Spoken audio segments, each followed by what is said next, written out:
Hi, hello there. Good afternoon, good morning, good evening, good night. So, my name is Luis Roberto Martinez Gomez.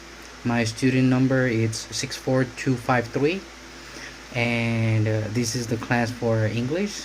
Basically, it is, I believe, Spanish additional or additional language to Spanish second, but as we could say, English class. I do have a couple of notes here that I will be referring to if I need, because this we do have a lot of things going on through the semester. So, one of the first things we learn here is the comparative and superlative. Comparative is when we compare one thing to another. For example, let's say that we have an apple, and we can say this apple is as good as this one when we have another apple.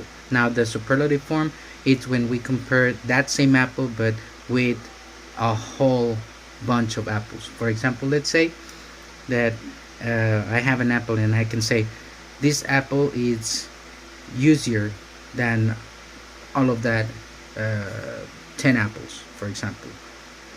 Now, we also learned, we did a focus group when we shared information about a Hollywood star or just any character that would be famous. And I did actually one on Gabriel Iglesias. I was sharing information about him, that he was a big guy, he's very fat, and that he does, he's a comedian, basically. I don't know. Well, I cannot access the focus group anymore to see if anyone replied to what I said about Gabriel Iglesias, to check if anyone guessed who I was talking about. But, well, moving on to the next part, we also use we enforce the comparative and superlatives using regular and irregular verbs. Like when we say, for example, let's say if I like beer, you know, and I like Heineken, for example, better than Indio, and I would say this beer, this Heineken beer, is better than Indio. That would be a comparative form to say.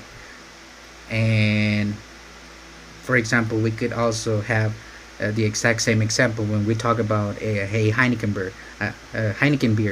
I can go ahead and say this is the best beer in the world, but that is just my opinion. I know many people are entitled to have their own opinions, so it doesn't matter. We also learn how to use verbs in past and irregular verbs too, and rules from different places. For example, when we go to a library, and on the library, of course, people are reading, they're studying, so basically they cannot be making that much noise. So you can see the signs where you can read, please talk, please quiet, people reading, people learning, many things like that, and don't make loudy noises, things like that. Also, for example, we have, oh, when you go to get some medical research of any analysis tests, they tell you you cannot eat 8 hours, nothing 8 hours before you're getting your blood test. So make sure that you cannot even drink water, you cannot have an apple, you cannot have no food at all before getting that test. So that would be like a rule before getting analysis and things like that.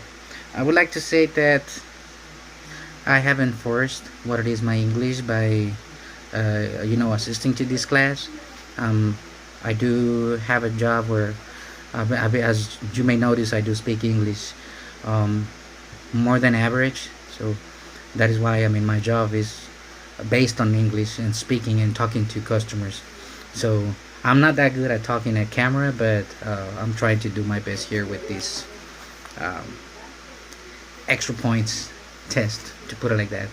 So thank you so much, teacher, for helping everyone else to get into this language. I do hope that they do get to learn it and take advantage of it. Thank you. for watching and listening, and you have a good day.